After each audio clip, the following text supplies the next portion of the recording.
Thank you for listening to Mentalk Ubuntu podcast and being a valued member of our community. Remember to subscribe to our YouTube, Instagram, and other social media now for access to our latest updates. DM us and let us know what your mental health is on a scale of 1 to 5. Take care.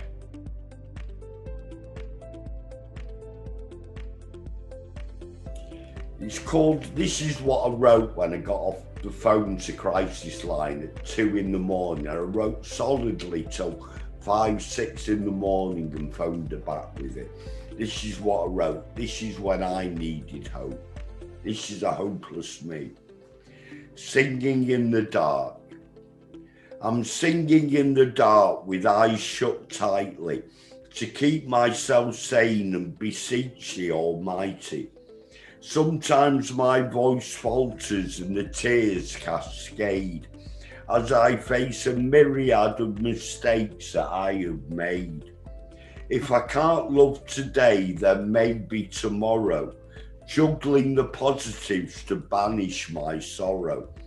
The chorus may depress you if you feel it and connect with sentiments of isolation, loneliness and regret. For mine is the endless night with very little reprieve, and I've no more tricks and nothing up my sleeve. Naked as at birth, whilst friends remain clothed, vulnerable and frightened on this long and winding road. Am I singing to be heard or to undermine my dread of a fate far worse than ending up dead? Vocally exquisite in the pains of the night, it's the only way I can see of putting things right. So come morning, I promise a fresh start of honouring this life to which I'm a part. I'll give rather than take, uplift, not condemn, and light up the world with my songs and a pen. So please, oh universe, give me a chance. I've had my karma, now allow me to dance. Then I'll take my bow as the curtain falls to await the judgment of boos or applause. If the crowd cry encore, then I'll sing throughout the day, sweetly and sublimely for as long as you say. And I won't require payment, praise or delight, just a chance to dream, not sing throughout the night. That was me hopeless, but I found hope in the end of it. Oh, I love how the relationship you've had with the pen from young, and you've reignited that passion and conceived all these poetic children, and you still continue to. I would really love to know, through all of that and just hearing that, one thing that really stood out to me, and I really want to ask is, even though you have, a never-ending loving relationship with the pen, how do you love yourself and yourself in every single way, the person you are, spiritually, mentally, everything? Well, I mean, when I say mental health, I had a diagnosis. I see it as a spiritual experience lasting decades. I don't see it as a health issue. But in terms of mental health, I am my worst critic. I have an internal dialogue which I can stop at will now. I had to learn to, because my thoughts were so dark in hospital. I had to force myself to learn to meditate, because the things I was thinking were going to happen to me when I woke up were not nice. So I had to learn to stop my internal dialogue, not through going to meditation lessons, just to survive. So when my thoughts get bad, I can stop them at will. I can just put a stop on them. But when they nag me about everything, but they don't nag me about me poetry so much. I mean, even my ego seems to support me poetry because lots of 20-year-old girls hug me when I read one out. So my ego even likes it now. So he's on my side. So other than that, I mean, I beat myself up about my intentions towards people and the fact that I can, because I'm quite clever, I can manipulate situations. And whilst I try not to, sometimes it's too tempting to, it's too tempting to not manipulate the situation for your advantage.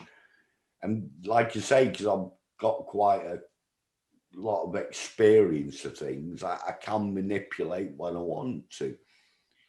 But I'd rather be sincere, honest, compassionate, and all those things than manipulative and divisive. So I mean, everyone, like I said earlier, everyone's capable of everything. So whilst in your thoughts sometimes don't know the difference between when you're contemplating an action and when you've done it. So when you think back later on, when you thought, should I hit him? You're actually thinking, I hit him. Even though it was just a thought, I want to hit him.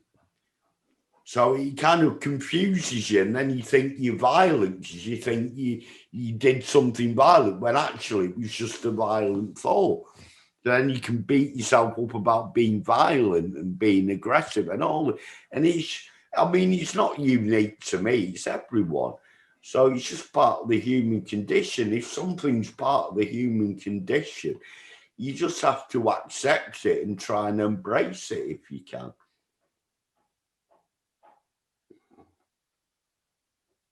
Well, follow that. I can relate. I can definitely also see how that critical voice, like say, is a powerful agent who is working for you and also against you, Yeah. depending on perhaps the outcome or how things go. And it's from what you were just describing brought that John Milton, who wrote Paradise Lost and Paradise Regained, that there's that saying of the mind is a terrible place in itself, and it can make a heaven of hell and a hell of heaven. Yeah. What you were describing there, for whatever reason, brought that to mind. Because even though you were speaking about, I feel like you've had to honestly confront yourself, and you've had to basically look in the mirror and sometimes go, I don't like that side of me. I am clever. I can manipulate situations, but I've had two near-death experiences. I've had to have a very honest and real look at myself and what I want my life to be like, the legacy I want to leave, which is where this idea of I want to leave hope and I want to leave these beautiful works that actually impact other people. And I get to see that now, and I get a good ego view in the sense of I can see that it's made a good difference to someone. It wasn't for selfish reasons. It wasn't for a stroke of my own, Ego. sense of well-being and ego. Yes. And yet I still want to hear a little bit more about how you as Steve love yourself. And I don't even know if I do love myself. I mean, the concept of loving yourself to me gets mixed up in the concept of self-worship, which I avoid, obviously, because that's narcissism. And basically, I think that narcissism is the core. Narcissism and racism, which are connected in a way, they're the main causes of all the ills on this planet. Take away narcissism and racism, and we'd be having a pretty good time. But I think so. It's a little more basic than that. Like what I'm after, what I'm thinking, it's just this purely you've rolled with the punches. Yeah. You know, you've taken things as they come, and you've come out of it well on the other side. And I'm just here going, man.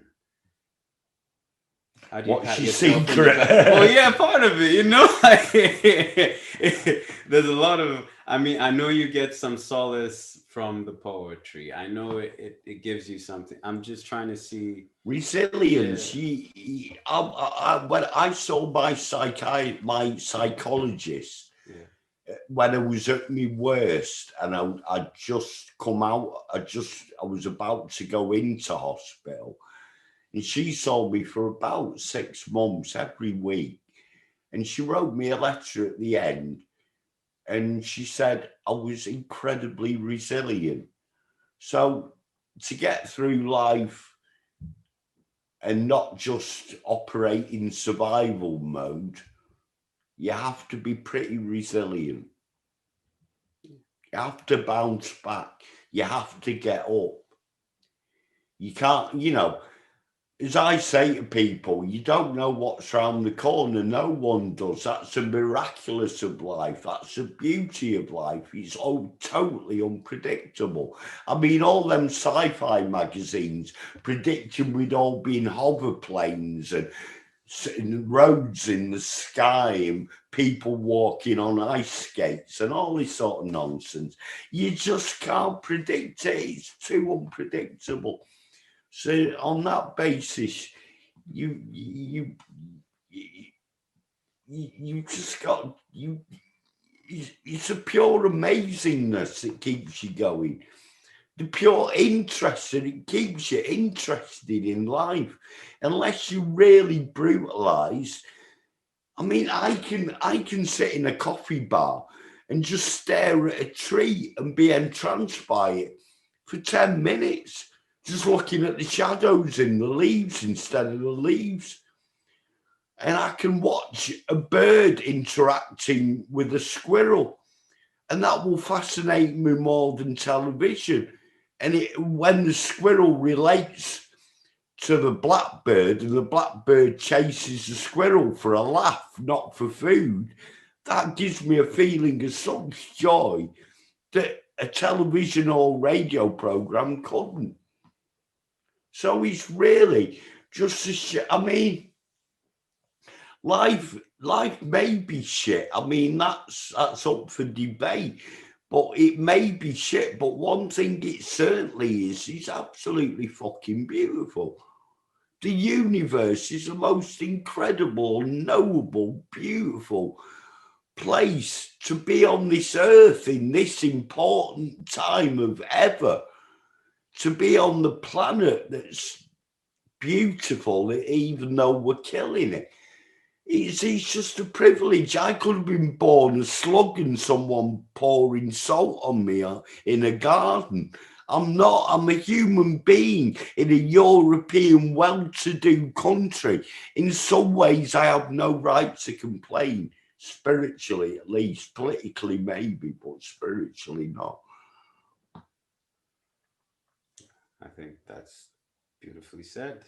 It's there's so much miraculous beauty around us that Yeah. brings that it's almost it's a loving act for you to take the time to Yeah. appreciate it now and just soak it The in. fact that you can't predict a sodding thing even 5 seconds ahead should tell people that this ain't just random chaos. This ain't just a big bang.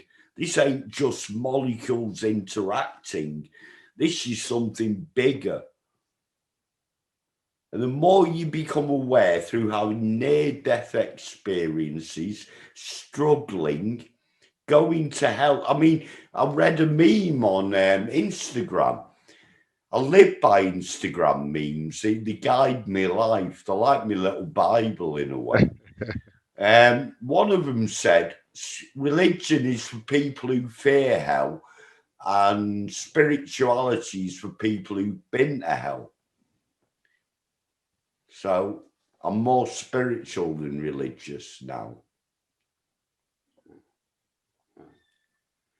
Let me ask you, you've mentioned calling the crisis line. You've mentioned speaking to your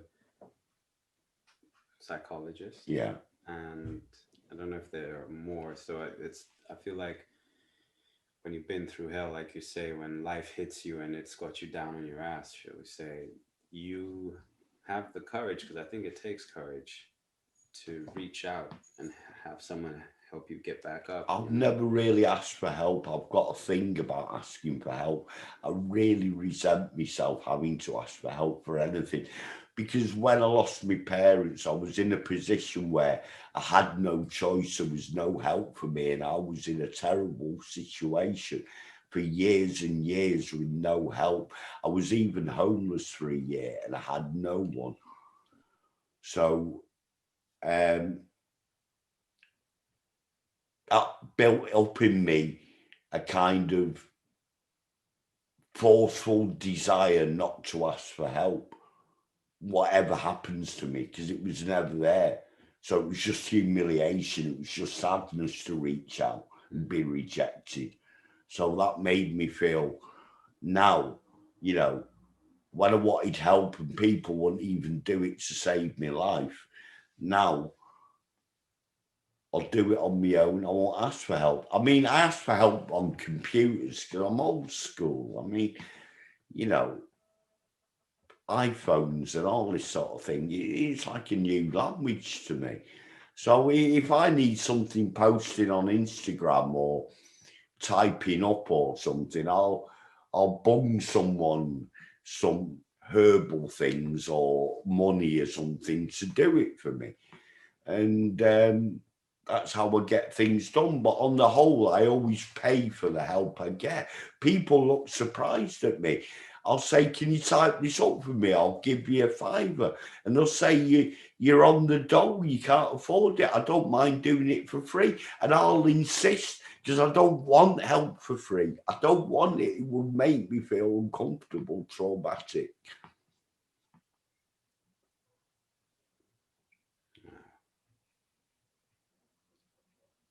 I mean, I'm sure that's going to resonate with probably a lot of people, where we can ask for little things. But I think the more powerful thing is this idea that when I've been at the lowest point, or when I've been at the time where I needed help, no one gave me help, and I got through that. So almost, why should I ask for help now that this is nothing compared to that? Exactly. That's another aspect, of course. Like, nothing really phases me where I need to ask for help other than computers. You know, and any other help, whether it be antisocial behaviour or deadlines or grafting or anything, I can do all that. It's just, yeah. You know, I mean, there's not much other than computers. There's nothing I really need help with. I mean, I've been on the dole for so long, so they kind of wrote me off because of the nature of what I did. When they sectioned me indefinitely, they wrote me off. So, you know, I've had to go from being written off and losing job, car, house, girlfriend, everything. And I've kind of scrambled my way up to being here now, which some people on a Babylon basis will think, well, he's on the dole and he's not got a bird and he can't operate a computer. What kind of achievement is that? But on a non-Babylon level, I'm writing poems that moves barmaids to tears in places where I'm reading, and they're the audience I'm really aiming at, and things like that. And then you think, well, look at what I've achieved. Maybe I have really achieved something just by being alive and not being in survival mode after all that, when I could have ended up in prison or dead very easily. Is a miracle in itself again. And Steve, do you have people, do you surround yourself? I mean, obviously you've got the relationship with your pen, which is, you know, so close to your chest. Do you also have people that around you that are there as a support network for you? I have a social support network. I crave company. I'm not great in my own company, possibly because I haven't got a great deal of good memories to ponder on when I'm on my own. So that obviously makes being on your own a bit more difficult. So I crave company sometimes. So I have a set of people who are quite happy to visit me, socially distanced, of course, and chat to me and have a drink with me and chill with me. But I don't really have a best friend or close friends. I have friends, associates, acquaintances, neighbours, people I must deal with, and that's it. But the friends that I call friends, they're reasonably loyal. I get on I'm very relaxed and comfortable with them, and we don't judge each other, and that works for me. Amazing, amazing. The only reason why I was asking is I know everyone's different at the end of the day, and one thing you said previously is that um, I would I personally would never ask anyone for help whatsoever. Yeah, But one thing I've started to learn in the past few years is the people that are dear and close to me, I've learned to kind of not just be selfless in terms of helping them out, but yeah, also them being there for me to, help and support and learn and without because it's always that thing of that if I ask you to do something, then you've got one over me or yeah. I owe you something, which I totally It's like a form of debt of slavery. of It's like a course. subtle form of debt slavery with some people. Definitely agree. And I think for me that's one thing that's really held me back even in a lot of situations, relations and things like that. But as time has gone on, I've learned how to be first of all have the right people around where it's not seen as a debt. Everything is done selflessly and Yeah, with each other, and we create that kind of environment. And I think that's like a rare commodity to kind of have. I'm not saying everyone should go out and do that, but that's my own personal experience that yeah. I've seen. Um, and what's your relationship with, your siblings as well? That's one of the moot points I'd rather not talk about. Okay, I have a very difficult relationship with my siblings. Very, very difficult. I respect that. I totally respect that. I don't even know why fully. Maybe it's because I got all the love and they got all the practical skills. I don't know. Maybe it's resentment of me for getting all the love. I don't know, but it's never worked out and it never will. Maybe if I'm rich and famous, they might want to know me, but I don't. I'm not bothered. I shouldn't say that. I do love them, and if someone came at them with a knife, I'd stand between it.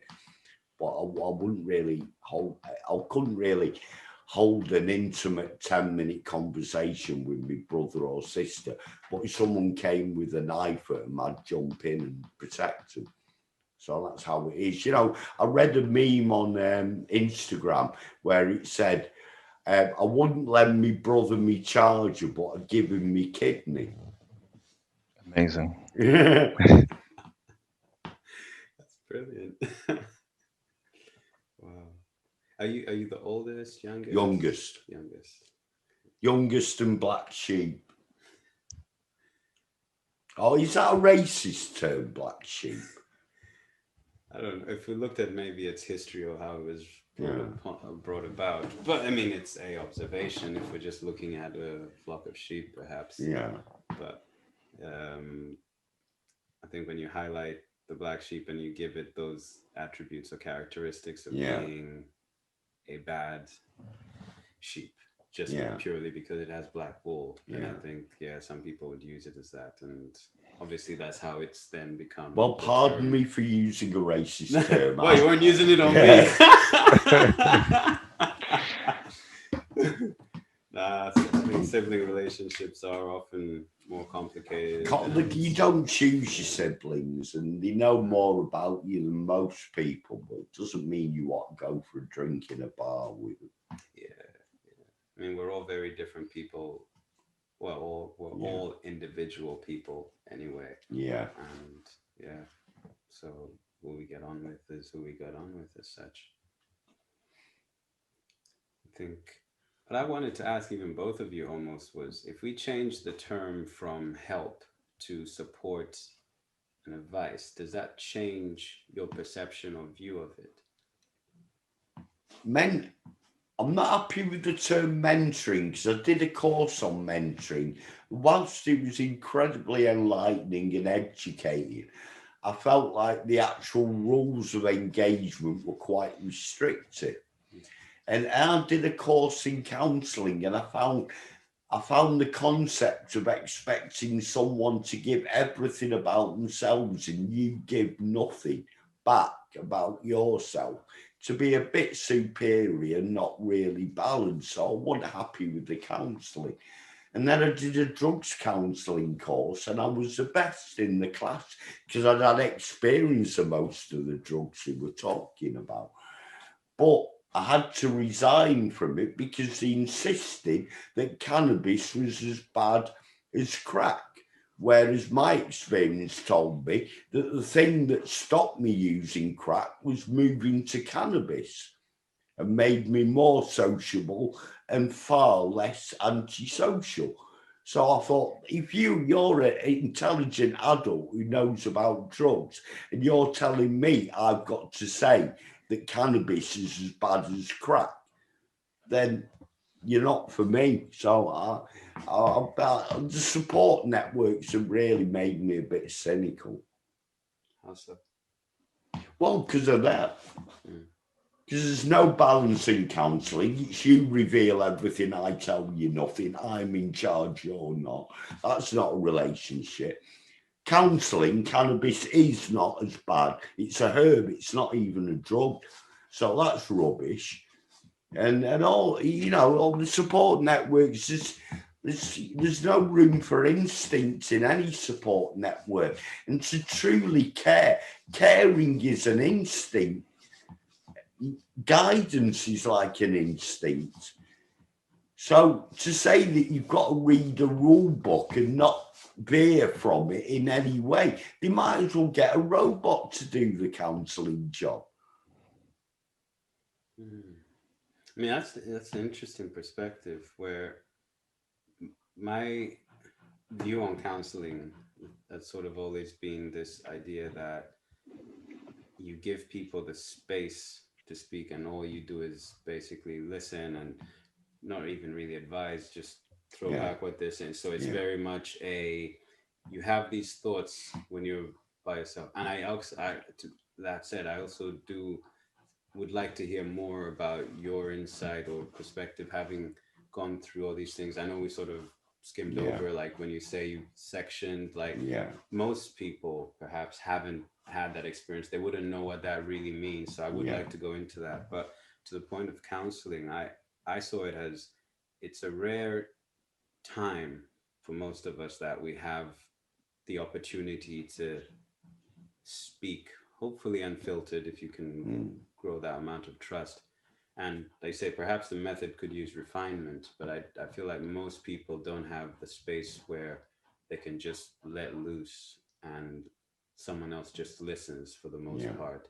I think that is a powerful thing. It might not always work. Like say you've got to assess whether, and it depends what you're dealing with. I think very much, and even to the point of, well, I'm assuming if it's drug counseling, it's going to be you have to put everything in the, shall we say, the bad box. Everything. If you take one thing out, medication good box, drugs bad box. And we know that's not absolutely the truth. Whereas when you've lived the experience, the perception is very different.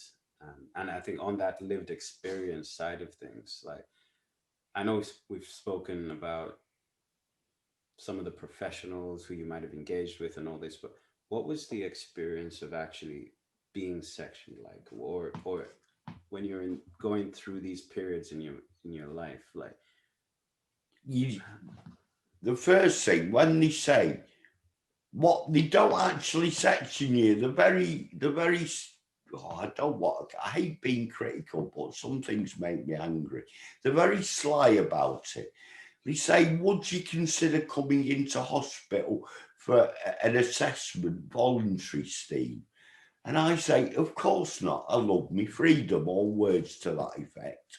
So they will say, "Well, if you don't agree to come in voluntary, we will section you." So I will say, "What happens if I walk out now and go home?" The police will come to your home and take you to the hospital. Okay, I'll come in voluntary then. That's how it works. It's endemic, that kind of attitude in authorities of dealing with things. So once you get sectioned and they finally tick the boxes and say, "You're knackered for 6 months, mate," your first words are OMG, of course. Who's going to feed me cockatiel? How am I going to enjoy me, let's say, late night pleasures? How am I going to have me freedom? How am I going to see me? And all that. And it all comes in. But then once you get over the first day, you get in the rhythm of being constrained and confined and having to ask permission for a cigarette like a little kid. And after a bit, you even start to enjoy it as you get weller. You've made a lot of friends. The counselling comes from your patients, not the nurses. And you build up these little relationships, which you rarely continue out of there. But it's like being a prisoner, you have a cellmate. It's like that. So you build up these little relationships. You have little joints out of the window when the nurses aren't looking. You drink alcohol pop so they can't smell it on your breath. And it's a bit like a sort of carry on cold it sort of thing. And it can be quite fun as you get better. But it's not something I'd like to do permanently.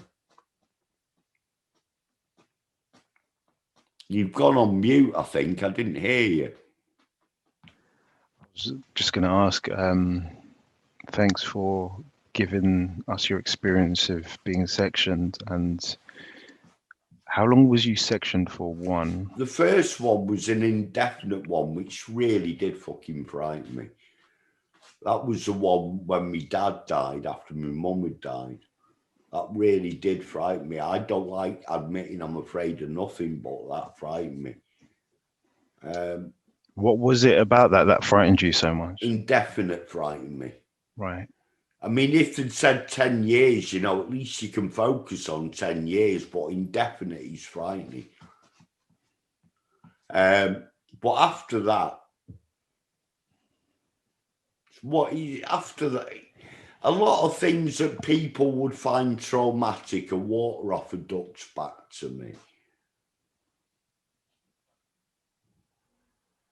What are the things that? Sorry to jump in, Ray. No, I was just going to ask, and that was again an unveiling of resilience for you, going through those different sectioning processes. Yeah. And what brought on the other sectioning?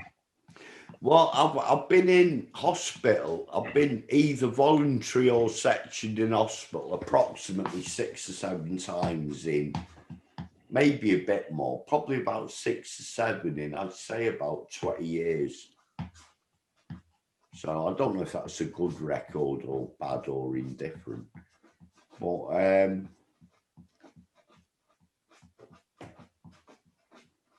yeah, if you can't change something, you just change your perspective, don't you? I mean, I've got this way because I haven't been brutalised in life because I'm writing poems. If you're brutalised, it can be hard to write a poem. So I believe that I haven't been brutalised by life, but I have had some rather brutal situations to survive from. No, you pretty much answered Okay. the questions. So, thank you very much for that. Appreciate that.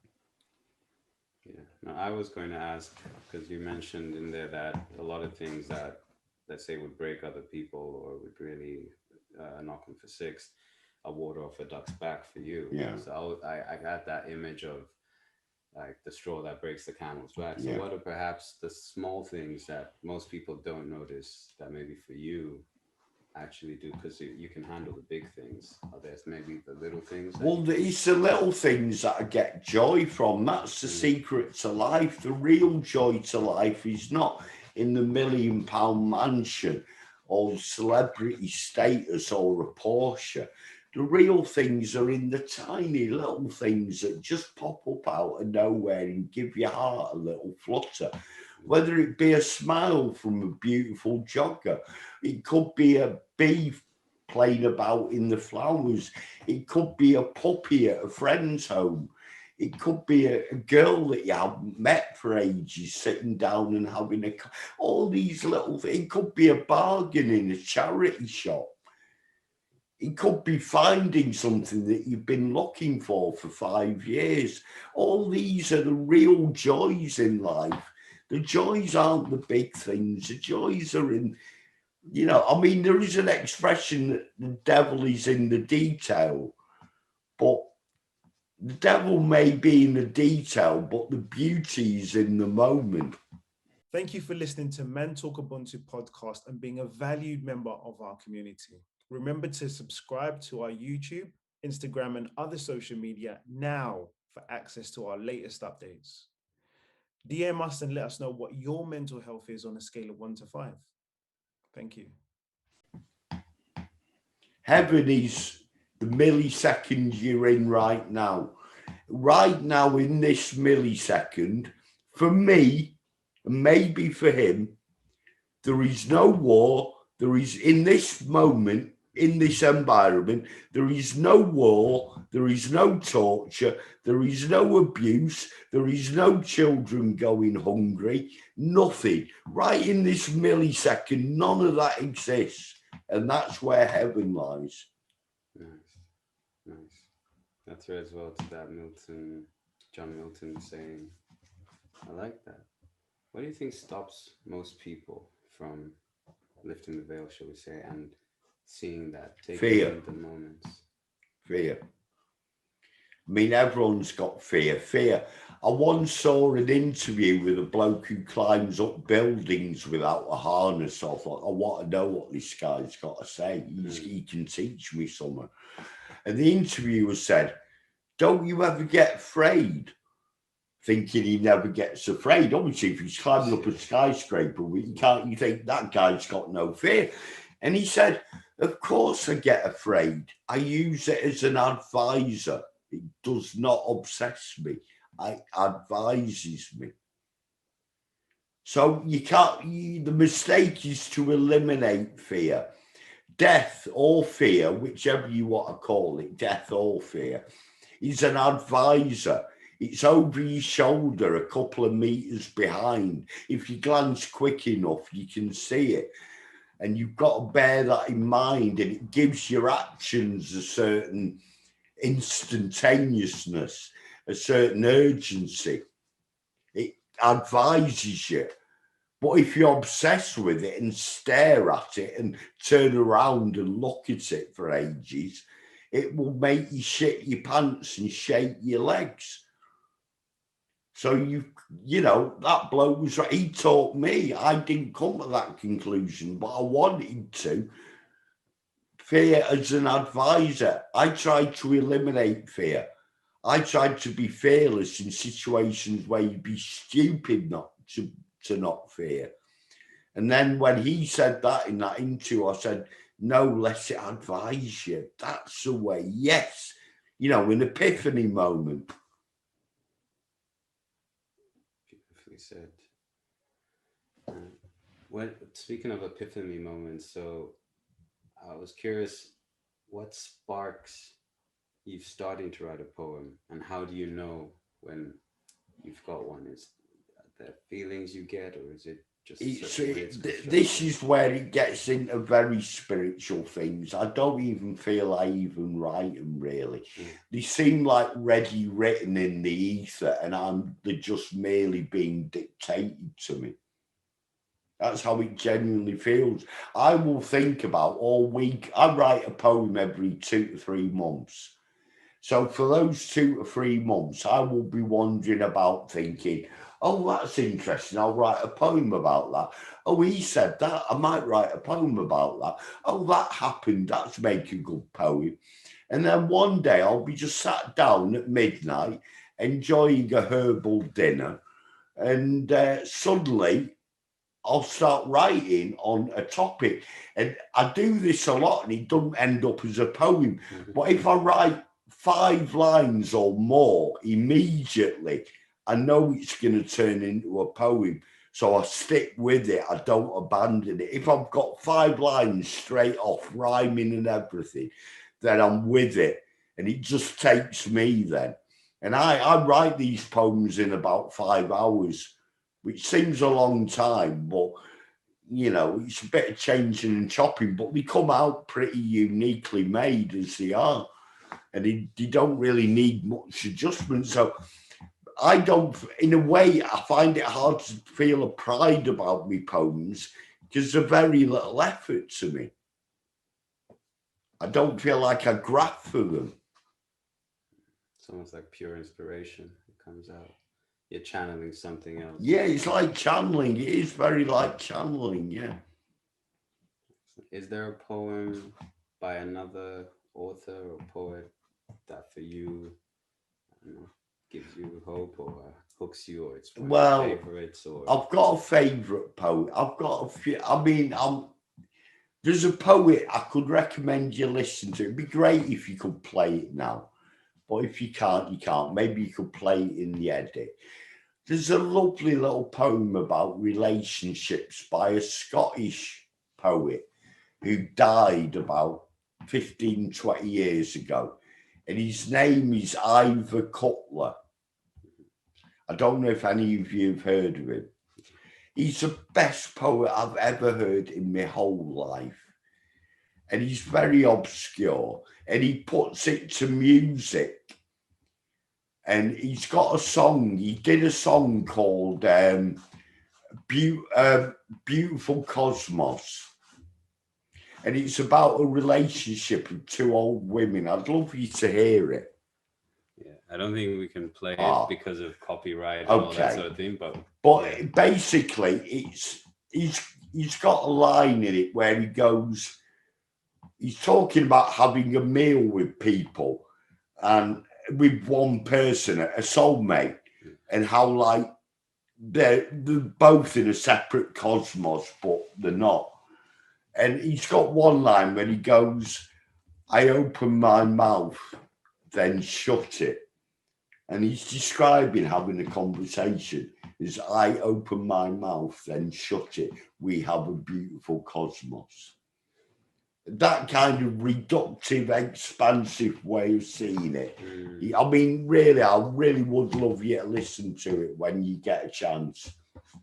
So that's my favourite poem, really. But I like John Cooper Clarke. I mean, mainly, my poems were mainly influenced by music. I mean, I used to write letters to John Lennon. And then, ironically, I got a like by Sean Lennon on one of my poems 30 years after writing to his old man. So that's nice. And I get influenced by groups like R.E.M. and the Waterboys and Chronics and Bob Marley. And, you know, I get influenced mainly from... I found poetry boring, to be honest. You know, I did poetry at school and I thought, can't you just say what they're thinking? You know, it's like different for a novel. I wasn't ready for poetry. Some of them poets I did at school, I'm not ready for now at 57. Maybe it's because they're shit, or maybe it's because I'm not good enough. I don't know. But the ones I was taught at school, I can't connect with even now. I think poetry is an art form, and I think like with all art, some of it resonates, some of it doesn't, some of it moves you and touches you in a way others don't. Well, Bob Marley said about his lyrics, which, I mean, his lyrics have influenced me. He said, you know, my songs, you can listen, a little baby can be listening to it, or an old grandma, and they'll both understand it. And I've always thought that you get a lot of poets who will confuse and be avoiding saying what they're trying to put across, being vague, being overly clever and all this sort of thing, and pretentious. And I just think the point of communication first is to sodding communicate, not baffle. So if you're baffling people with your poems, you're not really doing your job. My poems don't baffle. I get crackers asking me for copies. I get junkies asking me for copies. I get gangsters asking me for copies. I get poets asking me for copies. I get all sorts of people that would never think like poem being moved by my poems. And I'm not saying that as a boast. All I'm saying about it is that I'm not trying to baffle anyone. I'm not showing off my education. I'm not using words of 10 syllables where one will do. So I'm communicating effectively. I'm being poetic, hopefully.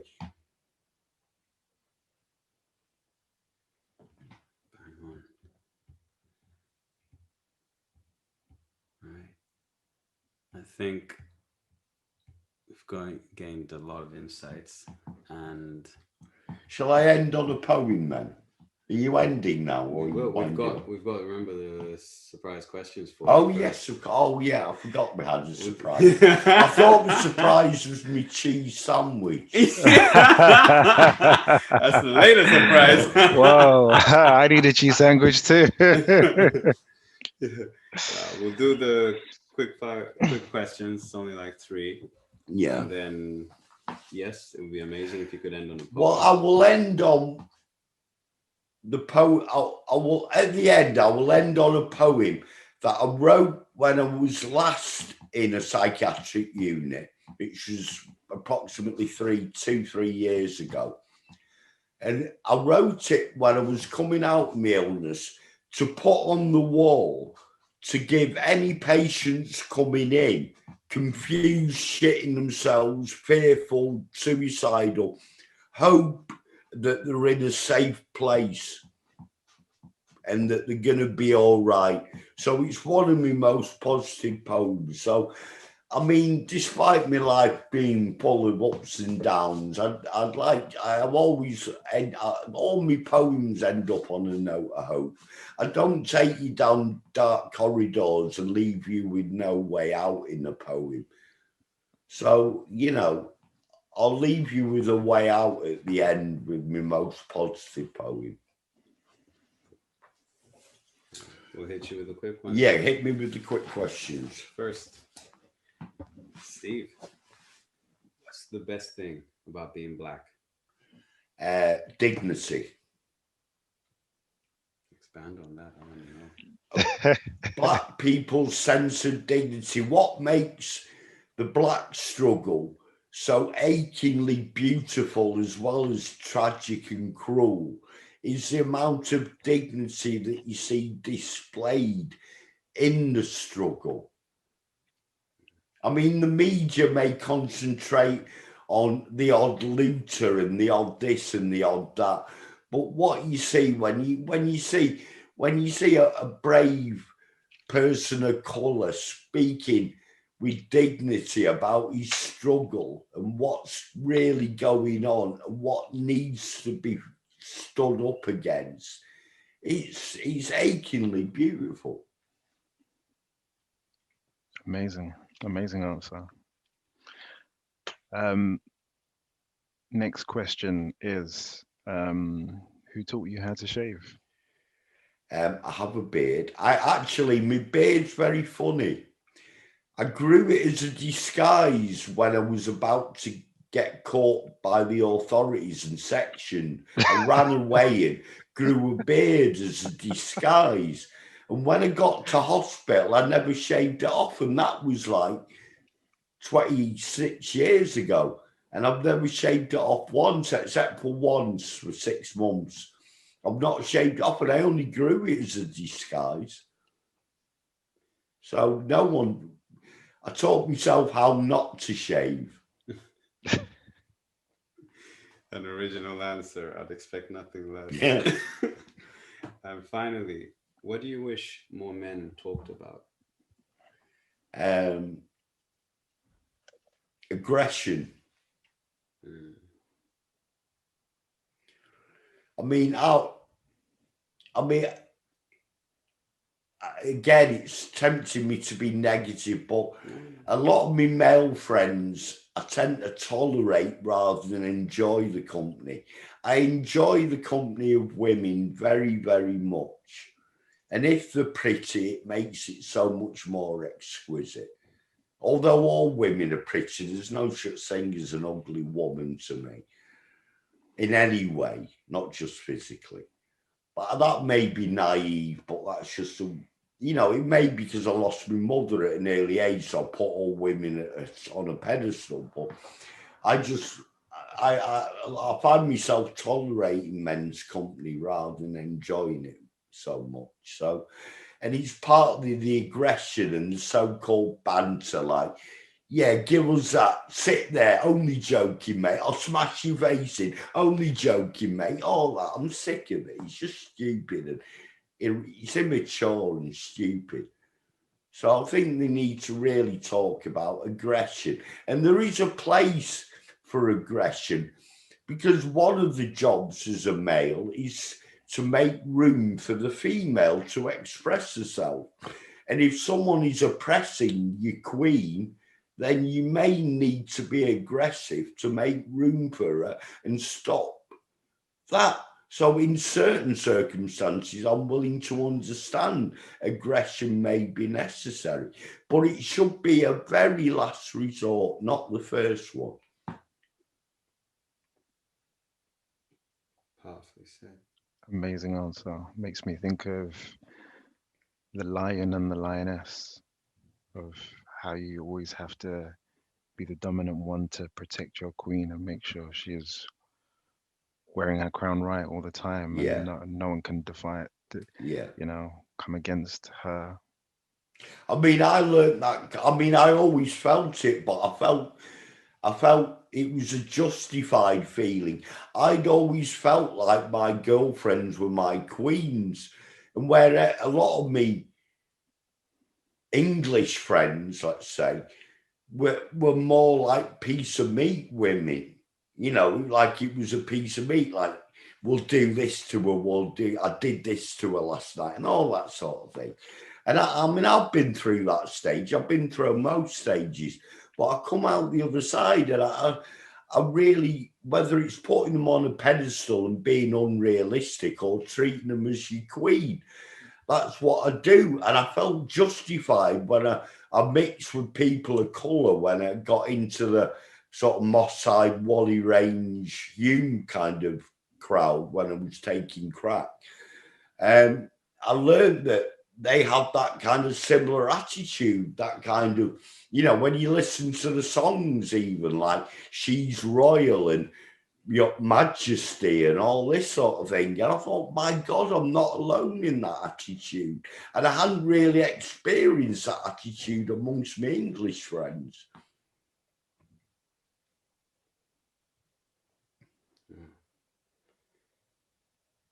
On that note, shall I find me a positive poem to end on? Yeah.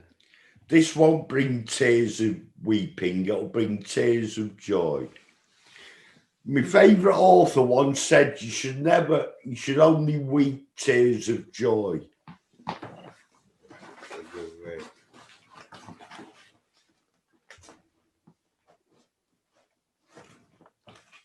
Because Steve finds that. Yeah, talk over me while I'm finding it.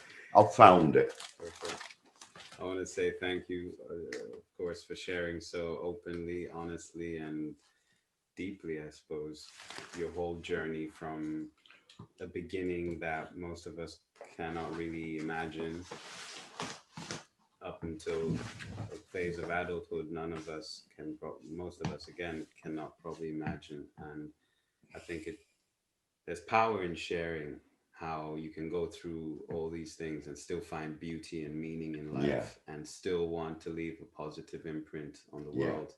And I think it's also just to speak about all these things that most people would find challenging to yeah. think about, let alone share with anyone else. So I hope that that message is empowering to whoever else is listening. I And mean, I wouldn't want anyone to think up I'm ending up a miserable old get. I mean, basically, I'm loving life. I know there's a lockdown. I know there's COVID. I know some people are saying we're being pushed towards dystopia. But I'm having the time of my life, reading me poems, doing Zoom, doing live poems, mixing with squatters, socially distanced, of course, and all these things, and going to parks and reading out in public and meeting artists and poets and creatives, being in nature and all that. I mean, the interview, I did concentrate on the difficult side of my life. But what I want to say is that when you've been watered sparingly, like I said in the poem, the roots grow to reach the water. They grow strong, they grow thick, they grow solid. So I've been watered highly sparingly, which some people would see as brutality, but I see it as making my roots very independent and strong. So I'm just saying, I'm living. Some people, what people have been forced to live now by losing the business and all these things and the car and all that. I've not had a holiday for over 10 years, mate. I've been on the dole for 20 years. You can't throw anything at me that I've not already been through, really. So, welcome to my world. I'm saying to a lot of people who are being shaken down by the government and having the pockets emptied, welcome to my world. You can get joy from it. Don't see it as the bitter ending. See it as an opportunity to find new skills, new beliefs, new versions of what's beautiful, new relationships. You know, have a relationship behind the barricades, in the bunker, whatever. That's how I'm seeing it. But this will end it nicely. So this is what I wrote when I come out of my section 3 years ago. I think I was section. I can't remember when involuntary. But I wrote it, and the nurses loved it, and they pinned it up and printed it up and asked me if they could use it. So they did like it. So it's called Sunshine After the Rain. It's nice to be nice, most mothers used to say. What a great philosophy to start the day. But also remember to be nice to you too, because that's the broken spirit's favourite glue. Not everyone in this life will be fair or kind, but don't let their fuckery also leave you blind to seeing the good in as much as you can. That ain't stupid, brethren, it's an effing good plan. Then one day very soon the clouds begin to lift. From the rubble in your heart, the gold starts to sift. As the heart's treasures shine, take on board this little tip. Try feeling grateful so self-hate can't take a grip. Be grateful for a plateful or your bed and a room, and observe life moving from static towards Zoom. Then allow your gratitude to become your addiction, and compassion and kindness your new predilection. I promise you now, you'll find shelter from your storm. Then soon will come a rainbow to welcome a new dawn. Give yourself a big hug. Tell the world you weathered your storm. It won't always be blue skies, but you've learnt to stay loving and warm. And that's viewable on my Instagram site, party time now, Instagram site, which is at Steve Jaffa Brown, all one word. I was going to let you go, Steve, but I'm curious about Jaffa. Oh, yes. It's a very sad story, one called Jaffa. I'll condense it. I had a cat for 15 years, 2 cats. One went feral and ran away. He was a bully cat. The other cat was a Morrissey cat, very sensitive, very poetic, and very clingy. And I got sectioned when it was about 15. And it was snowing, it was Christmas.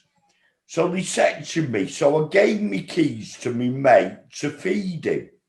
And there was a cat flap so he could go in, you know, and he'd feed him and all that. And my mate kept coming to me saying, he won't eat his food now you're not there. He's not touching it. The bowl's always full. And this went on for weeks and weeks, hardly eating the food. And then it wouldn't go in, it just sat on the doorstep in the snow waiting for me. It wouldn't go in through the cat flap and it froze to death waiting for me on the doorstep. And when I come out of my section and went home, there was a cardboard box on my mat with a note saying, found him on the doorstep waiting for you dead. And Jaffa was in the box dead. And I cried and I cried. A cat doesn't, a dog does that, a cat does not. That cat waited in the snow, refused to eat, refused to go in through the cat flap for its warmth because it missed me so much. So that's why I've got the middle name Jaffa.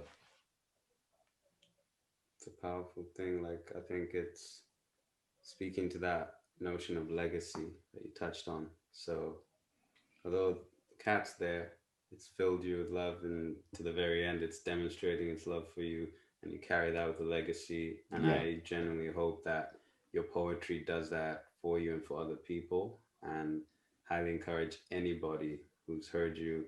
Like, it was a powerful experience for me to hear you recite some of these poems, and there's a connection, like say, to the cosmos, to the whatever you want to call it, you know, Great the beyond. great beyond, the consciousness.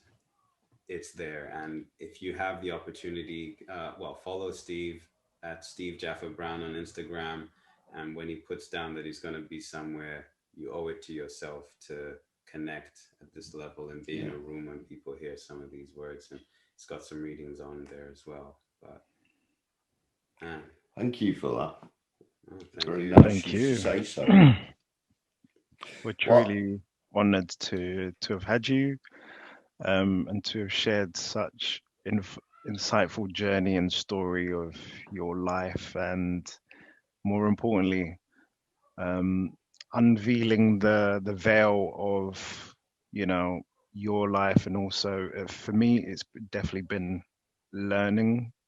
There's a lot of things I've learned from you, and I'm going to, you know, take that and put that within my life as well. So I really appreciate that. Thank you very much. There'll be sunshine after the rain. Oh, Yeah. definitely. Yeah. It's nice to be nice, isn't it? Yeah. Perfect. Thank you very much. I've enjoyed the interview, but as with a lot of people during COVID, linear time, days, months mean F all to me. So how long have I been talking for? I have no idea. The right amount of time. Roughly, I'd like to know in figures, just as an interest. About probably a little over 2 hours. Seems like about an hour. Flies when you're having fun. Yeah, true. All right. Fabulous. Thank you very much. It's Thank been you very most much, gentlemen. enjoyable. Absolute pleasure and an honor. Thank you very much. Thank you. Take care, guys. Take care. Hope you enjoyed listening as much as we enjoyed creating. Don't forget to follow, like, share, and connect with us on Instagram, Facebook, and LinkedIn. Subscribe to our latest episode and listen to any you missed. And tune in next episode. Take care.